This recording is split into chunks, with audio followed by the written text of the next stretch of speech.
If you want to learn the mind-blowing secrets of success of the world's top athletes and performers like LeBron James, Tom Brady, Michael Jackson, Kobe Bryant, and more, then watch this video with Gotham Chopra, world-renowned filmmaker, studying the breakdown of greatness. I think you gotta have a dream. The School of Greatness. Really? Yeah. Please welcome Lewis Howes. Welcome back, everyone, to School of Greatness. We got Gotham Chopra in the house, my man. I'll cheers it up to you. Good to see you, man. Likewise. I'm excited to connect. You've got an interesting life, but also you've got this project that's out right now called Greatness Code. And when I heard about it, I was like, we've got to connect because School of Greatness, Greatness Code, this is what we're all about. Right. And you essentially launched a series on Apple Plus, which is interviewing the world's greatest athletes on their accomplishments and how they became so great. Yeah. And they're super interesting, cinematic, storytelling, graphical, everything. It's really cool. I'm curious, why did you want to study greatness from these top athletes? You also did Tom versus Time, which was unbelievable series. Thank you, yeah. But why did you want to continue to take a step further after that and diving deeper into this topic from world-class athletes only? Well, you know, the backstory actually starts before LeBron and Tom Brady, all these athletes that are featured in the series. So I think it was 2013-ish, 14, I started working with Kobe Bryant. And so I'm a huge Celtics fan. I grew up in Boston and loved the Celtics, hated Kobe and hated the Lakers. But, you know, I started working with Kobe and I remember I grew close to him. I mean, that's kind of the nature of the work I do, is like building real relationships. And so across that time, I remember once talking to Kobe about like, hey, so, you know, as a fan, there's that game you scored 81 points, that game you scored 60 points in 3 quarters. Like, would you say that's your greatest game? Or maybe a playoff game or something like that? And Kobe was like, nah, there's this other game against Denver, or against Tracy McGrady or something like that, like and it's obscure. It's like a regular season game that, you know, doesn't have necessarily the stakes that you would think, playoffs, etc. Wasn't a game 7 where you scored 50 and had the game-winning shot. And it was like, I think it was my greatest game. And by the way, because of something I was going through off the court, you know, emotionally, mentally, psychologically, spiritually, whatever. So I was like, oh, that's interesting. And, you know, that always stuck with me. Then a few years later, I was working with LeBron on something, Shut Up and Dribble, and I asked him. And likewise, it wasn't like coming back to Cleveland and winning an NBA championship or even winning his first championship. It was, and I hate to say this as a Celtics game, because the moment he said it, I was like, I remember that game. You had 45 points, 15 rebounds, 9 assists. It was a playoff game against the Celtics. And it was before he had won any NBA championships. He had just lost game 5 down in Miami. And all the haters were coming out again, like, oh, LeBron's a choker, LeBron can't win the big one. And he's like, I remember all that. I heard all that. So I brought that with me to game 6. Wow. And that's when. And so I don't know, it just was like the mechanics of greatness was really fascinating to me. Is like, it's the moment for sure, but it's the backstory and it's like the context in which greatness happens. Yeah. Just from a storytelling perspective, I was really into that. And then, yeah, like I always call it like, you know, the anatomy of greatness. Like, what are the elements? Like, what comes together? And of course, the expression. The great thing about sports is like it's highly visual. Like, you can see it when it happens. It's cinematic. It's very emotional too, right? For sure. It's visceral. Like, okay, you tell me that story, I can go on the internet and probably find the game. But then to hear like LeBron talk about it, it's the paradox of like what's happening out on the court where he's destroying the Celtics. But inside, when he talks about it's quiet, it's silent. He says, the one in that, he says, I felt nothing. Nothing, right? Yeah. And again, now as an artist, as a storyteller, a filmmaker, you're like, okay, like, that's, what does that mean? What is nothing? What does nothing mean, and how do I show that? Like, you is know? Nothing emptiness? Is nothing quiet? Is nothing meditative? Is nothing blank? Is, you know? Yeah. And is it clarity, or what is that? I mean, we're familiar. You know, you're very familiar with the expressions in the zone, flow state, peak performance, all of that, and that starts to like you start to hear consistency across when these athletes describe it. There's this level of surrender. Yeah, I hear all the stuff, but in that moment, I let it all go. And I'm, you know, in the present and all that stuff. So I love sports, but I also like I think of this as these are stories about spirituality. Like these are, and the sports again highly visual, which is great. You can actually now figure out how to show that experience. But at its essence, it's like it's about human potential. It's about, our highest potential. Yeah, I used to play many sports in high school, college, and I played arena football as well for a season and a half before I got injured. I also played with the USA handball team in my pursuit of making the Olympics, which we haven't qualified for in almost 30 years now. So it's very challenging to qualify for. But I had many moments where I felt that, I don't know if I would call it nothing, but I felt clarity. It's like I just feel I feel clear, and I'm not feeling the pain. Like maybe it is nothing, but I'm not like noticing my toe is hurting. I'm not noticing what people are saying. I'm just in the moment, focused on that play. Yeah. Especially in football, and just focusing on that moment as opposed to what's happening in the future, what mistakes they did in the past. Yeah. And I think that's what everyone needs to try to get to in order to achieve some type of peak performance or greatness. Did they all have something in common where they said, I felt nothing in those great games? Because I know Tom was talking about some game with like the Buffalo Bills, and I was like, what is this game? But he was just talking about how he was just so locked in to every moment. Yeah. How like every play, every pass was like perfect timing for him, right in the numbers, everything like that. Yeah. Do all the athletes have that nothing mentality, or I think there's definitely he talks about 2007. Amidst the undefeated season. I think it's like a week 8 or 9 game. Again, obscure. Not the one. It's not the 28-3 comeback or whatever. Which was amazing. Yeah, but it's this thing that's meaningful to him and that experience. And I think there is that clarity. You said there's that absence of. So what was interesting to me was a lot of the male athletes, I don't want to stereotype, but like they chose these things later in their career when the weight of expectations were on them, like, the scrutiny, the expectation of greatness. LeBron, the haters. Shaun White talks about, Olympic qualifiers. People think I just show up and like it happens. Right, and I just win gold medals. Yeah, and he's like, so there's all this pressure. So Tom talking about an undefeated season. Two of the women we talked to, Katie Ledecky and Alex Morgan, both talked about earlier in their careers, no one knew who they were. They were just, there was no pressure. Katie was 15 years old. Like, she's like, nobody, they were like, are you at the right event? Was she 15 when she won? Yeah. The medal? When she broke the world record, too? Yeah, she would, yeah. Did she break about like a half a pool length or something? It was. Yeah, you watch that video, it's like, where is everyone? And these are world-class athletes. She was 15? She was 15. When was that? Olympics, 2012. Wow. Yeah. So I think there is a consistency.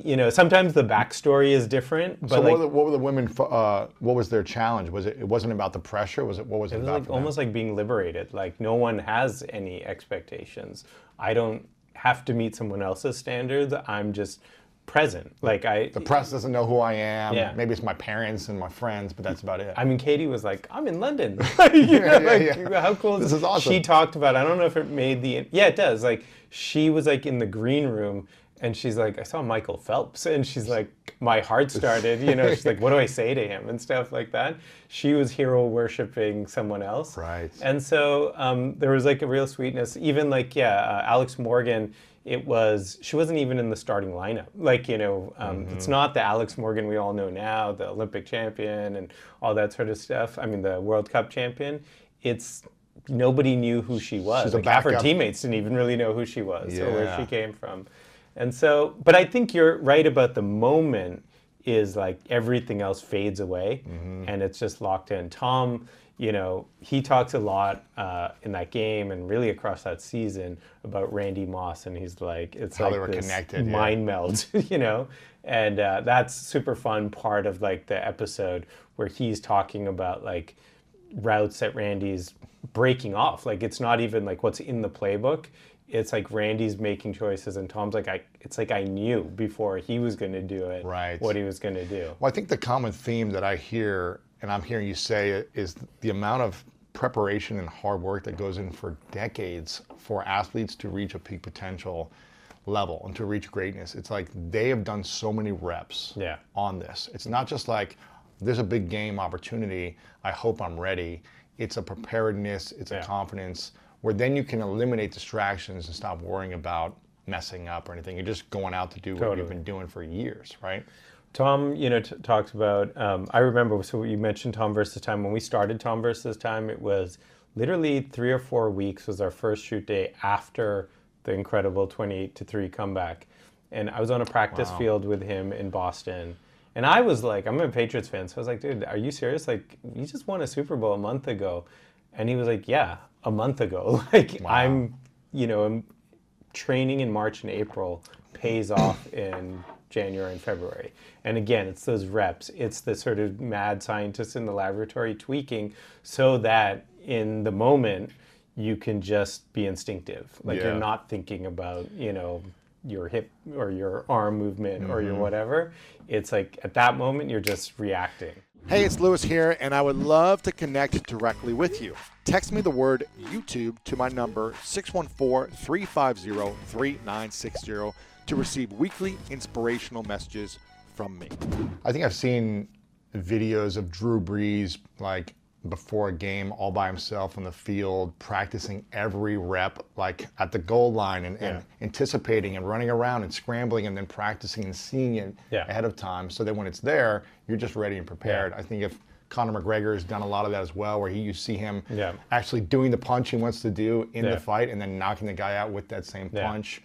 And I think that type of preparation and visualizing months ahead, a day before, hours before, is what really will support you towards achieving greatness. You may lose still, but it's going to give you that edge.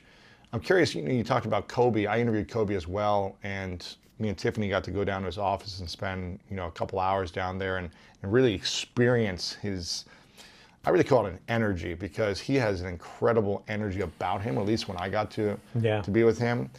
And the thing that I always talk about with people that was most impressive for me, you spent more time with him, was we got there an hour and a half before our interview, probably 6:30 a.m., and he was there an hour before that by himself, alone, in the dark, looking up at the ceiling in his office, had no clue we were there.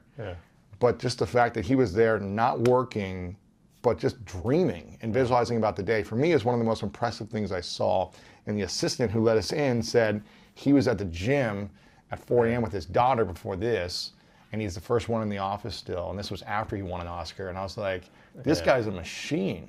And he was preparing for the day with all the things. He had a lot of stuff. He was launching a podcast and books and all this stuff. And his clarity about the day and visualization process for me was really powerful, more so than the interview itself, was to witness that. What are some things you saw about him from your experience that really impressed you, that made you realize this is why he's one of the greatest of all time? Yeah, I mean, everything you just described is like so, takes me back. I mean, he was maniacal, like, in the best of ways and in the worst of ways, because I worked with him across like 1.5 to 2 years. Wow, so you saw a lot of him. I saw a lot of him. And what you just described, going down to, I would get texts from him at like 3, 4 in the morning, and he's like, bro, you got to come down. Like, can you be here by 6 a.m.? Like, I have something to say, because we ended up doing a whole, it turned into this like, almost like therapy type of thing. We built in that office you're describing in Newport, like a stage, because he just wanted to do more and more. It was like, okay, we have to find a way to accommodate this. So he had an intensity to him, but also a clarity, I think, that was just unique and different. We used to call it, because I was down there for like 1.5 to 2 years. My wife was like, wait, again? And we used to call it Kobe jail. Going into that office. I was like, man, like, I don't know if I'm ever going to get out of this. But it was, it was so intense, and it drove me and my team towards greatness. Like, he wouldn't compromise. There was nothing he would, if it wasn't like perfect in his eyes, it wasn't good enough. So from like perfect, like, okay, I'm going to shoot this and tell this story and then watch it back, and if I don't like it, then let's do it again? Or is it more, I didn't like this, let's do it was again? like, I don't know if, we went deep enough. I don't know, like, so he was So he was self-critical. He was speaking, telling the story, and then he would reflect to you afterwards and say, "Oh, we got to do it again. We got to do it, or we have to do more." Like, Wow. he wasn't into rehearsing. It wasn't like, Yeah. okay, I need to say it better. I need to be more honest. I need to give it more depth. And then, like, he really enjoyed this idea of, like, I don't want to talk about just like the predictable stuff, the games, the 81-point game or whatever. Like, I want to talk about the obscure stuff. I want to talk, and so, like, Putting a medal in Paul Gasol's locker room during off season, and like to inspire him. And then, like, finding these really obscure things. I'll tell you actually a story. That's why I like doing this, because I don't get to tell these stories. But, like, when I first met Kobe, way before I started working with him, it was because I randomly, I don't believe in randomness, but, like, I sat at a charity event with him, and I sat next to him. And Kobe and I are around the same age, same, grew up in the same era. He was a huge Lakers fan. I was a big Celtics fan. So that was, like, what we ended up in the 80s, talked about at that dinner that we were next to each other. And then literally a day later, or 48 hours later, he texted me, and he's like, "Hey, man, can you come down to Newport? I want to show you something." I was like, okay. So I, like, go down to Newport, sit, and he's got What year is this? This is 2012 maybe, or something like that. And so he's got these VHS tapes, like, back from the 80s, and he pops it in, like, some VCR he has, and he's like, "You're a Celtics fan." He's like, why do you think Larry Bird was the greatest pump faker of all times? I'm like, I don't know, like, what? And he's like, "Let me show you." And he's like, "It's not his shoulders, it's not his arms, it's his eyes. Watch his eyes." And Kobe was like, this sort of mad scientist, this genius. I mean, he's a savant, right, when it comes to basketball. And he was like, "Watch his eyes. That's where the pump fake is." And so we sat there for like 2 hours, and he broke down Kevin McHale, Robert Parrish, and, like, obscure guys like Jerry Seasting, Scott Woodman, and all the Lakers, and he was just like, he would look, and I think later in his career, he did this not just with basketball players, but as he transitioned into storytelling and stuff like that, he would do it with, the great artists, the great storytellers, the great composers. That sort of became the foundation of the project we ended up. Like, he drew a lot of inspiration from Michelangelo and Leonardo da Vinci, and as much as he did from Michael Jordan and Charles Barkley and those guys. Yeah, and I think people got to see his genius with the ESPN details, which was really cool to see, like, him analyzing everything, which you got to see, I guess, before that. I got to see it, and this, like, Tom Brady he'll watch. With game film, he's the same way, which was cool to watch in Tom vs. Time. To see that, because it brought me back to college football days of just watching hours of film and seeing all the mistakes you made, and then preparing for the next game. Well, and like you said, even in that, like, you could see, the cameras would go on, and first he was kind of pointing it out, but over like 5-10 minutes into it, he'd just get lost. He's just and, upset. Like, wasn't like I wasn't even there. He's just a machine in there. Yeah, it's like this sort of beautiful mind, that sort of descends into this world. How important do you think is it for all great athletes and all great minds to watch game film, whether that's artists on stage, singers, performers, musicians, of their performance? Yeah. How important do you think that is? I think it's important in the sense that, again, like, accumulating all of this knowledge and information so that in the moment you can be free of it in a way, you can be instinctive and intuitive. I also know, like, Tom and some of the other athletes, like, they don't want to be they don't want to be robotic. They want to have, like, it's like, I'm sure with what you do, it's like you don't want to, like, be pre-programmed. Like, you don't want things to feel choreographed, because then you get sort of stuck in that moment. So there's a fine line between preparation, but also then just letting go and being free and not over-analyzing improvising. everything. And so it's a balance, but, you're talking about people who have kind of perfected it. Though I will say, like, also what I really appreciated watching, Steph Curry's not in the series, but I worked with Steph last year, is like, Steph's like arguably, in my opinion, the greatest shooter of all time, like greatest jump shooter. He's every day out there trying to tweak his jump shot and figure out, it's not about just like replicating what he's done before. It's about, like, how can I tweak this thing? How can I, that story about Tom Brady a couple weeks after after winning the Super Bowl and the greatest comeback of history, he's obsessing over like his hip movement, and he's like, something's wrong. I need to like figure this out. And he just won the championship. And he's working with his throwing coach Tom House and saying, help me with this thing. And it's like these guys just never stop. So it's not like, let me take a break and celebrate this and then just get back into preseason training camp and pick up where I left off. It's how do I analyze the whole season, celebrate for a moment, but then pick it up and see how I can make it better. Yeah, and I think, consistently what I've seen is also, as much as like this series about greatness, there's also probably another series to be done around failure. And these athletes remember the one that got away, the thing that, Tom says, it's the scar that never heals, Man, I know that feeling. Yeah. What's the, there's a series on Netflix, The Great Losers or something like that. I think you remember telling me this a couple of years ago. It's about like these stories of losers, but like the great lessons they learned from it or something. Yeah. I can't remember the title of it, but that's interesting. What is the thing that what is the defect that all these great people have? Defect. Hey, it's Lewis here, and I would love to connect directly with you. Text me the word YouTube to my number 614-350-3960 to receive weekly inspirational messages from me. I mean, look, they have an obsessiveness. I don't know, like there's a so Kobe is the best example of this. Is like, he's not an easy guy to get along with. And like, there's a combativeness that really drove him. And again, as a sports fan, I recognize that, it's like, oh yeah, like Kobe won 3 championships when literally it turns out he and Shaq were like having fistfights in practice. They had to constantly be, pulled apart, and Phil Jackson was managing them because like they were at each other's throats. Yeah. And like that. Meanwhile, like you hear the stories about Kobe, every time a new player they'd start a new season and there's a new guy on the team, he would go at them in practice and he would try to destroy them. Some guys, Ron Artest, Lamar Odoms, would come right back at him, and that's how he built his trust. There were other guys. Smush Parker's probably like the most one of the anecdotes I've heard, and he would just run over them, and then they were just like never the same. They could never.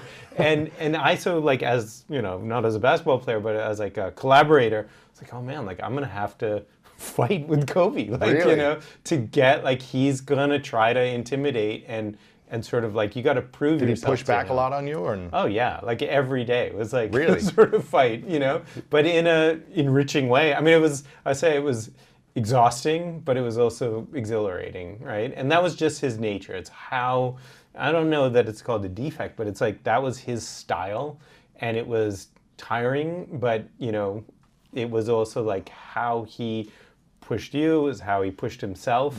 It was just better and better. Like I said, no compromise out of that guy.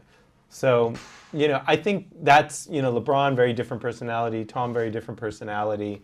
They all kind of, oftentimes you see it's, whoever these guys are on the court, they're a lot of the same attributes off. Did you ever see insecurities with these athletes, like self-doubt, whether it be in their craft or self-doubt outside of their craft, like in an interview, maybe isn't the main thing that they do, but they still have to do it. Did you see them insecure or doubting themselves?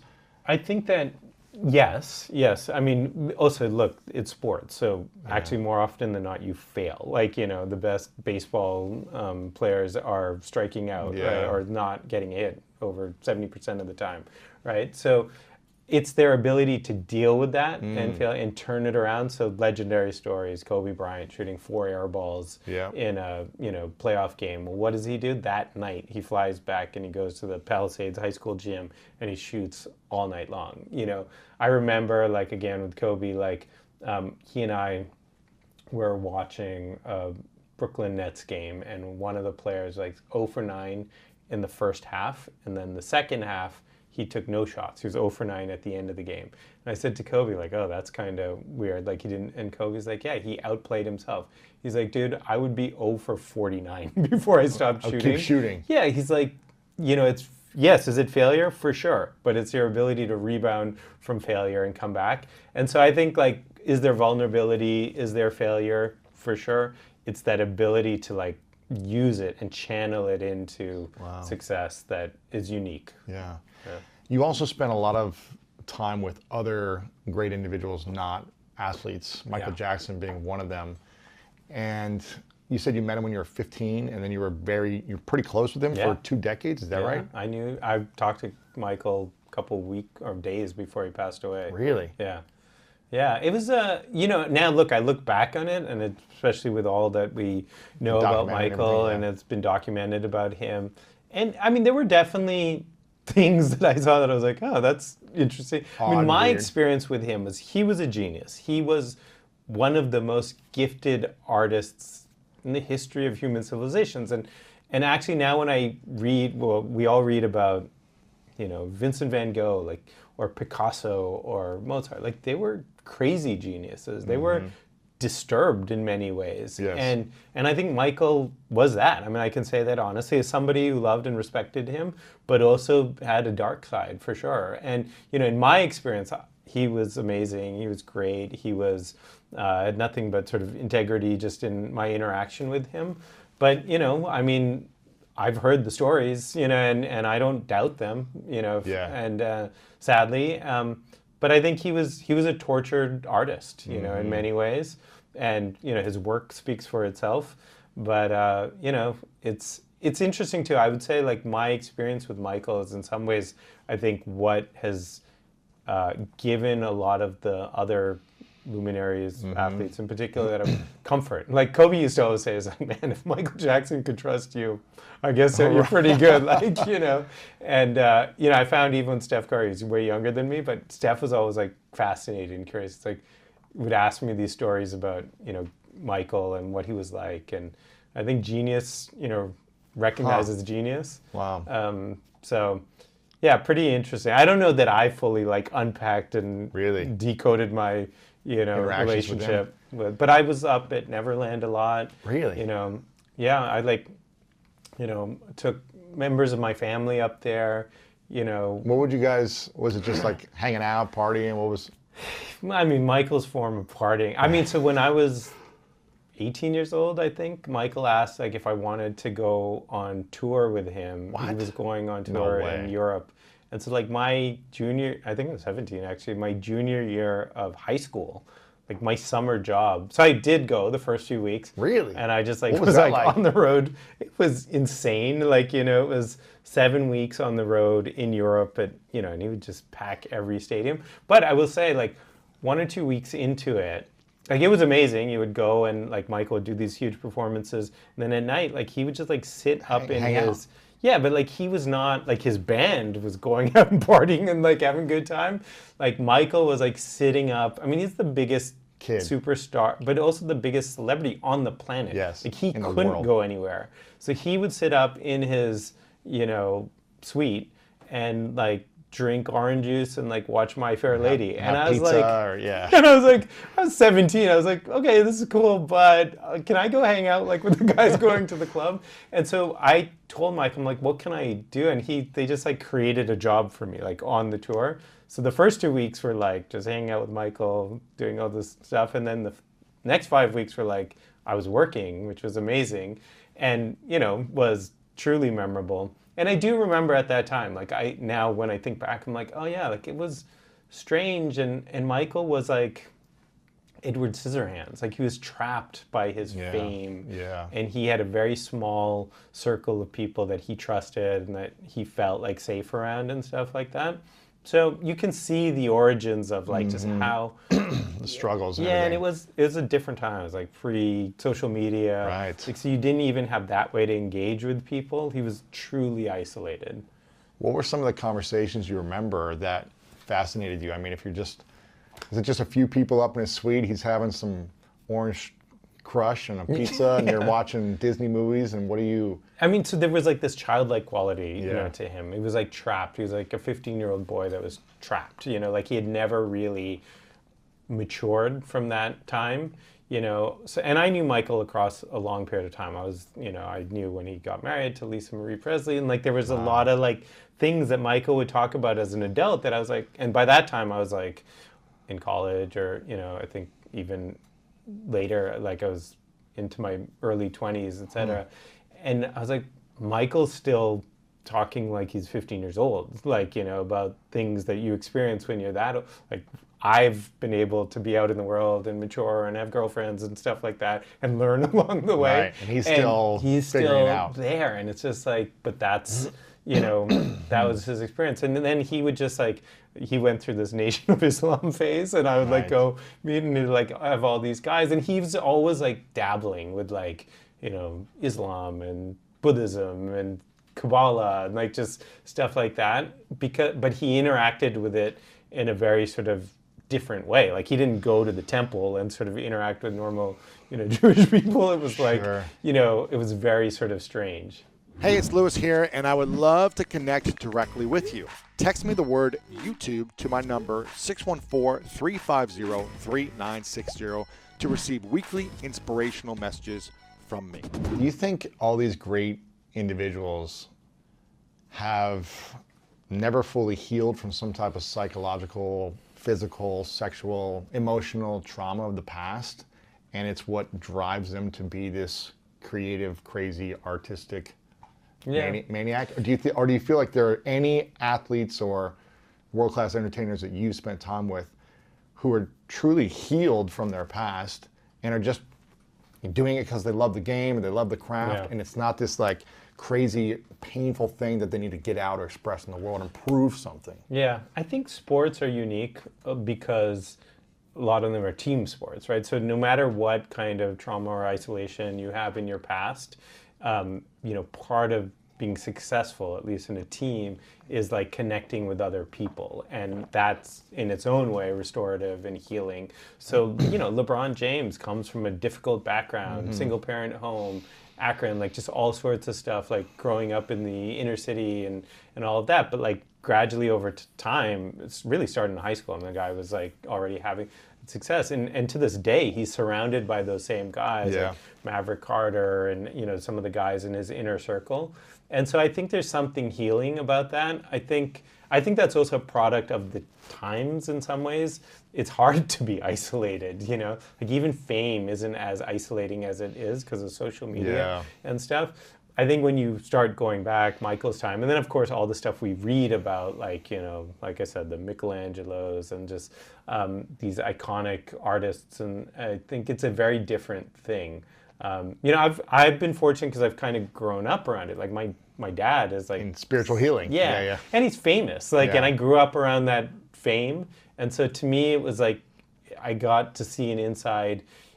I think there's also like, my dad, as famous as he was into the world, there's like my dad, and like I watched him. Right. He had to sort of be a normal person in one way, even while he was this thing. And I think that to other people, and I think that's consistent with what I've seen with a lot of. I mean, LeBron's a perfect example. It's like the guy's like one of the, if not the greatest of all time, but he's also a dad. He's also like a husband. He's also like building businesses and stuff. Like there's something very relatable about that. What did you see within your dad in terms of, here's an individual who a lot of people, especially pre-social media, looked as like a spiritual leader and healer, maybe not perfect, but this like person you go to for the answers. Yeah. But then you might see another side of him that's like, oh, but he does this and he does that, and he raises his voice at me, and I don't know what he did, but how have you been able to witness that persona that he has had over the years and see how it's either affected him in a positive way with the fame and that pressure to be a spiritual leader and be kind of perfect, I guess. Right. And just being like dad who's also a human being and got flaws and... Yeah, I think it was was very formative for me too. The thing about my father also is that pre his spiritual guru identity, like his arc, and he's talked about it quite openly, is like he was far from that. Really? Oh yeah, he was, he was trained as a Western physician, was an immigrant, probably came to this country when he was like 23, 24 years old after medical school, drank a lot, like abused drugs, smoked a lot of weed, stuff like that. Like he had a very addictive personality and like had a lifestyle that was sort of like the opposite of what he's now known for. But his professional transformation, going from being a Western trained physician to like a healer or, Eastern sort of spiritual teacher, etc., it was underlined by like a personal transformation. Like he kind of had a deep dissatisfaction in his life, and I lived through that. I watched it. I remember As a kid, you remember? Yeah, I remember like when I was probably 8 or 9 years old, and my dad was still like, he would work all weekend, or he would moonlight at the he was a ER physician, etc. He would work to the bone. He would come back, have 2 whiskeys or whatever, probably more than 2 whiskeys, and pass out. And there were times like he fell out of bed and broke his nose. He was like so out of it. And like, so I remembered that version of my dad way before like the one that started meditating and all that sort of stuff.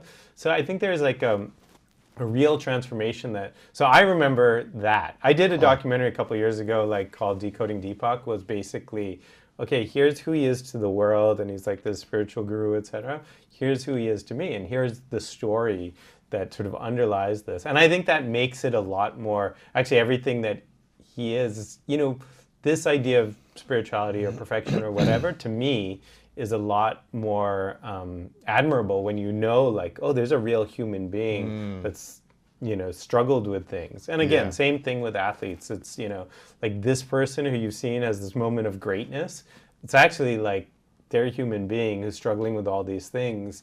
That makes it that much more admirable. What's the biggest challenge you've had to face in your life then, with seeing your father kind of go through that transformation and then his fame, interviewing all these great athletes and kind of being friends with all these great individuals? Do you feel pressure to be like, oh, I've got to live up to the standard that of all these people I hang out with and my father? Or do you feel... I've had it pretty good. Like, I've had a great, just upbringing. I have totally supportive parents, my formative years were basically from teenage, and my dad had his transformation at that point. So it's very sort of supportive in terms of like, do what you're most passionate about. I mean, I suppose like, especially earlier in like my professional career, there was an expectation. Oh, your dad's like this spiritual guy. You must be just like him. You must like be so comfortable with yourself. And I think, I was young, like I didn't know those things. You have to go through them yourself. And so I think for me, obviously a big transformational thing was like becoming a parent myself, because like suddenly like you see the world outside of yourself, and you start to become more comfortable with who you want to be and who you eventually become. So I think that's probably, and yeah, I definitely like, I'm around a lot of these people who are great, and it's like, man, like I want to be that, like I need to have that sort of success. But then I remind myself again, like, well, just like everything you see, like, isn't as perfect as it always seems. And I think I'm fortunate now, especially with like a Tom Brady. I mean, I say this with hopefully a lot of humility. It's like, but I think as much as I learned from him, like he enjoys being around me, like, I can learn a lot from seeing what he's accomplished on the football field, but he loves like the stuff we're doing. He's part of, my company, Religion of Sports, and he always says it's because he learned so much from not just being around me, but being around great artists and creative people. What is that with, it seems like a lot of athletes are creating their own production companies. When I interviewed Kobe, I was like, what's your mission? And he said to tell great stories, because that's what's going to change the world. And LeBron's got a production company with Maverick. Tom, it seems like every great athlete now wants to kind of tell their story and tell other stories. Why do you think that is? Is it a trend because it's cool? Is it? I think it's a little bit of all of the above. I think it's also, it's like, certainly athletes towards the end of their careers, one, they're figuring out, okay, like, what do I do? They've all established their own. What do I do next, you mean? What do I do next, Because of social media, they all have existing audiences, right? Like, I think I just saw before I was coming here, LeBron had like 64 million people on Instagram. Like, they have this existing audience. It's like, how do I communicate? So storytelling is great. But I also think, especially again, at the end of your career, Kobe, you mentioned, is like, they're trying to sort of deconstruct, like, how did I do this? Like, what's the story? Because, you don't know it as much when you're going through it. You certainly don't know in the moment, like, of greatness. You just focus on your goal. Yeah, you're like I want to win. You're just there. You're present.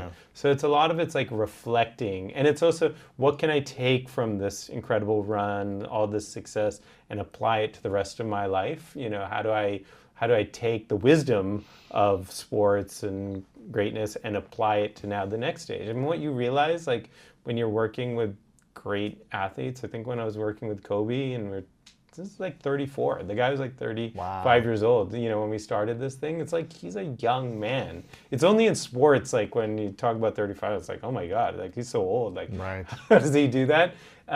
But these are actually very young people who are like thinking about, like I said, Katie Ledecky was 15. Crazy. She's now like 23, I guess, you know, something like that. She's going to be done. Like this Olympics now that it's got flipped. She'll retire probably. Yeah, it's like, now what? You know, so I think storytelling, like unpacking that greatness and that journey is sort of intuitive to them. Yeah. This is fascinating stuff, man. What are some of the things you're really excited about next the stories you haven't told? Yeah. The Well, projects you you're know, working like on? I think one thing I've learned also is like be present. Like I'm not that person who thinks about like my 5-year plan, my 10-year plan, my exit. You know, I'm very in the moment. One, I love surrounding myself with, you know, other great thinkers and innovators, you know. So I love like doing this. I want to do more stuff with you. Hey, it's Lewis here, and I would love to connect directly with you. Text me the word YouTube to my number 614-350-3960 to receive weekly inspirational messages from me. There's a couple projects, you know, I'm working on something again with Tom Brady called Man in the Arena that's really like unpacking his 20 years of success. Wow. I also now, because That's I'm LeBron James' favorite quote, right? Yes, he's Man in the that. Arena. You know, Tom is at a new stage of his career, so like that's been fun. Are you documenting this? I've definitely Season? It's an interesting time right now to be traveling cross country to Florida of all places to try to capture those things. But I've been down there a couple times. Wow. Yeah, I don't even know what that project will be, but like I've also learned to trust, you know, Trust be the present. process. Yeah, it'll just kind of. So you know, we have a lot of podcasts, like, you know, stuff we're building. I'm really excited by also, you know, I think I've been an artist for so long, like focused like on one project. Now I get to be in a position where I get to be with other people. I get to like, you know, help other artists, like give them a platform. And so that's really, you know, through our company, we're sort of identifying a lot of people who are really gifted. They just don't have access. And now we can help provide that. So, you know, building out religion of sports, like Tom, Michael Strahan's our other partner, and really like what resources can we bring in so that we can help people. And you also look the times that we're living in. It's divisive, and the climate's like, how can we make a difference? How can we say something that matters and that, you know, helps us collectively heal? So, I love it, man. I'm going to ask you a couple final questions. yeah. This one's called the 3 truths. I ask everyone at the end. So imagine this is your final day on this earth, and many, many years from now, and you've accomplished every dream you could set out to accomplish, even though you don't think a year or 5 years ahead. You accomplish everything you want to accomplish. You tell all the stories, you create the companies, you have a great family, all that stuff. But it's your last day, and you've got to take all your work with you. Every piece of content you've ever created, it's got to go with you to the next place. But you get to leave behind 3 things you know to be true from all your lessons and experiences that you've personally learned or that you've experienced from other people. And you get to write them on a piece of paper, and this is all we get to have of your life's work. These 3 big lessons, what would you say are your 3 truths you would share with everyone? One, don't take yourself too seriously. You know, I think it's so easy to get caught up in the moment, but to have fun and take a step back and look at the big picture, I think that would be a big one for me. I think to spend your time wisely. You know, I feel like now looking back, I'm like, oh man, I wasted a lot of time doing a lot of, you know, things that just seemed important at the time, but weren't of consequence. And then I think probably most importantly, you know, especially as a father, this is something I talk about with my son a lot, is like, be of service, you know? Like, what are you gonna leave behind? What are you gonna contribute? How are you gonna be, you know, how are you gonna move the ball forward, you know? And it's, I mean, look, it's somewhat cliched, but it's not about having the nicest car or the biggest house or whatever. Nobody cares at the end. That's not the stuff you remember, you know? It's about like, how was I of service to the world? And again, I think living in a time, this is even more appropriate than ever. Like, how can I make a difference? Did my life matter? And I think that will probably be in how I contributed, not like what material things did I accumulate. Yeah, that's beautiful. You've got Greatness Code. It's out right now. It's on Apple TV Plus. Religionofsports.com, where you've got all your projects from the past, where people can find them on different platforms and current stuff. You're on social media, Gotham Chopra, Twitter and Instagram as well. Well, how else can we support you and find your work and be of service? Yeah, thank you. No, I think continuing to be in dialogue. I'm excited, just like this relationship. You know, I think that's the other thing is, you know, my life has always been a series of relationships. Like every project I've ever worked on that's been successful has been the product of like a genuine relationship, you know, that's built over time, like not having an agenda, you know. And so I think just it's about communicating, engaging, and finding ways to collaborate. Yeah. Okay, cool. I appreciate that. Yeah. I want to acknowledge you for a moment, Gotham, for your ability to constantly show up in adversity over the years and constantly create powerful relationships with people that are probably hard to build trust with and tell great stories of them. I think that's one of the most challenging things that someone can do is tell a great story. And you've constantly showed up through your companies and also individual relationships, building that trust to serve humanity. So I really acknowledge you for that gift that you have how you keep showing up with these opportunities. It's really powerful. And I want to ask the final question for you. It's, what's your definition of greatness? Being present, you know, and I think, look, greatness in sports is about incredible performances, but you know, you were talking about Kobe. I thought that was really beautiful, like your description. It's about being present in the moment. I'm one of those people who's constantly on social media and checking my phone, and I remind myself all the time, especially like when I'm, you know, with my son, or now I just got a new puppy, like, and you know, one of my favorite things is in the morning, I wake up around 5:30, and I just go, I take the puppy out, and I leave everything behind. I'm just like with him, and that playfulness and that just like, you know, being present. I think greatness is sometimes it's 45, 15, and 9 from LeBron James. Sometimes it's just about like being in the moment. Gotham, my man, appreciate you, brother. Thank you. Thanks, man. Really enjoyed it. Thank you so much for watching this video. If you enjoyed this, make sure to click the like button, subscribe, and turn on the notification bell. And if you want more greatness in your life, then you got to check out this video right here. He had a great quote that said, "Rest at the end, not in the middle." And that's something I always live by.